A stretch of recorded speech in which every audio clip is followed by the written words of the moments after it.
नमस्कार दोस्तों, आज हम बात करेंगे 2024 के इलेक्शन को लेकर के लोगों का क्या रिएक्शन है और लोगों की क्या राय बन रही है 2024 के इलेक्शन को लेकर के। किसको प्रधानमंत्री बनाना चाहते हैं? तो हमारे साथ है मिस्टर संदीप कुमार। हम इनसे पूछेंगे कि ये किसको 2024 में प्रधानमंत्री के रूप में देखना चाहते हैं। तो संदीप जी, आप बताइए हमें, आप किन को 2024 में प्रधानमंत्री देखना चाहते हैं?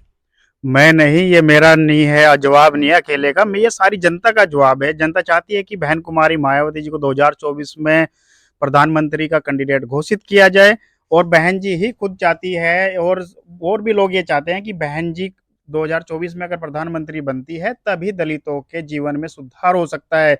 भाजपा हो, कांग्रेस हो, 70 साल से दोनों पार्टियां राज करती आ रही है, लेकिन जो दलित जहाँ के जहाँ थे वो वहीं बने हुए हैं। उनकी स्थिति में, उनके कारोबार में वो किसी तरह का कोई बदलाव नहीं आया है। तो अगर आप लोगों को देखना है कि बदलाव लाना है बसपा, अब जो आम जनता में, तो बसपा को एक बार मौका देना पड़ेगा। लेकिन जब तक आप कैसे मतलब ये कह सकते हैं कि बहन जी प्रधानमंत्री बन सकती है? लोग तो कह रहे हैं कि वो, उनके पास वोट बैंक ही नहीं है। फिर आप लोग कैसे मतलब ये चीज धरातल पर उतार पाएंगे? नहीं, कौन कहता है कि बहन जी के पास में वोट बैंक नहीं है? मैं आपको पीछे दो चुनाव के बारे में थोड़ी जानकारी दूंगा।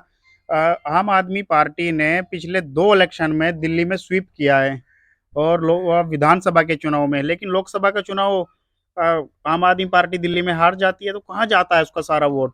यानी कि ऐसा नहीं है, अगर बसपा का 2022 में एक सीट आया तो उसका मतलब ये नहीं होता है कि उसको आप कंपेयर बिल्कुल भी नहीं करेंगे कि वो लोकसभा में भी उसका वोट नहीं आएगा। बसपा का लास्ट के 2019 के लोकसभा चुनाव में 24% का वोट था, और वो 24% का वोट उसके साथ में है।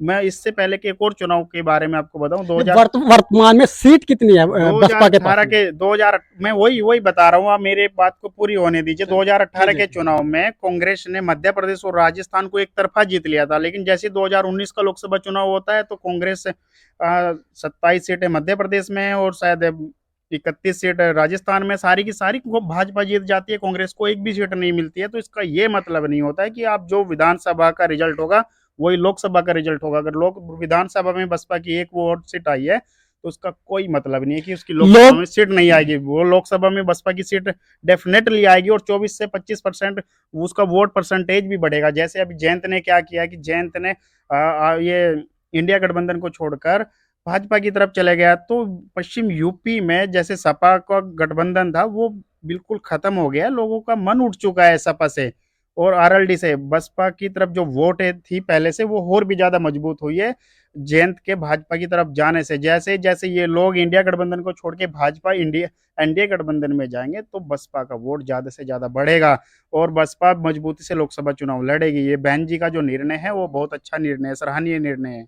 लेकिन लोग तो कह रहे हैं अब की बार भी भाजपा ही आएगी। और नरेंद्र मोदी ने अभी उसमें संसद में बयान भी दिया है कि अब की बार 400 पार। तो उस पर क्या कहोगे? नहीं, 400 पार करने से कुछ नहीं होता है। ये तो सिर्फ ईवीएम के भरोसे बोलते हैं, जनता के भरोसे नहीं बोलते। जनता इनको कोई पसंद नहीं करती है। सिर्फ ये इनका जो मुद्दा रहता है वो जनता का मुद्दा नहीं है। ये ईवीएम या ऐसे बेफजूल के मुद्दे उठा के लेके आ जाएंगे। अभी राम मंदिर का उद्घाटन किया है इन्होंने। दूसरा, लोगों को वोट काम ना दे के, रोजगार ना दे के, वोट को अपनी तरफ कन्वर्ट कैसे किया जाए, सिर्फ ये चीजें ये सामने लेके आते। राम मंदिर का मुद्दा लेके आ गए, उसके बाद ये भारत रत्न लेके आ गए, कि जहाँ जहाँ जहाँ जिन सीटों पे, जिस एरिया में, जिन राज्यों में भाजपा का विरोध हुआ है सबसे ज्यादा, उन्हीं उन्हीं जगहों पे आप लोग इनको भारत रत्न दे के उनको अपनी नहीं, तरफ भारतीय आकर्षित कर जनता लेंगे। पार्टी ने तो काम भी तो किया है ना। ने काम क्या किया है? भारतीय जनता पार्टी ने एक भी काम नहीं किया है। जो मंदिर बना दिया, राम मंदिर बना ये दिया। काम थोड़े ही ना होता है, अगर आप मंदिर बना दोगे तो इसको काम नहीं कहलाता है। आप दुगनी आय कर दी है। नहीं किए, दुगनी क्या, 0.5% वो आय और घट गई है उल्टी। दुगनी आय घटी है, बढ़ी नहीं है, दुगनी आय घटी है।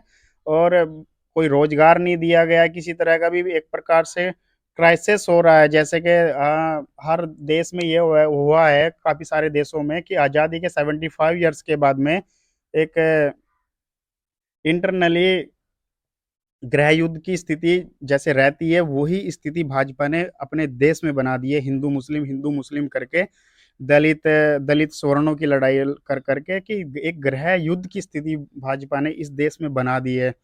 तो काम कुछ भी नहीं है इनके पास में। सिर्फ ये लोग क्या करते हैं कि कुछ ना कुछ वोट अपने हथियाने के लिए ऐसे ऐसे हथकंडे लेके आते हैं, चाहे वो भारत रत्न हो, या राम मंदिर का मुद्दा हो, या हिंदू मुस्लिम का कुछ मुद्दा हो, या पाकिस्तान के साथ में भी स्ट्राइक करा सकते हैं, क्योंकि पाकिस्तान का मुद्दा तो काफी पुराना हो चुका। इन्होंने सोचा है कि कुछ नया ट्राई करते हैं, पाकिस्तान हर बार नहीं चुनाव जितवा पाएगा, तो इन्होंने अलग मुद्दा ले लिया है।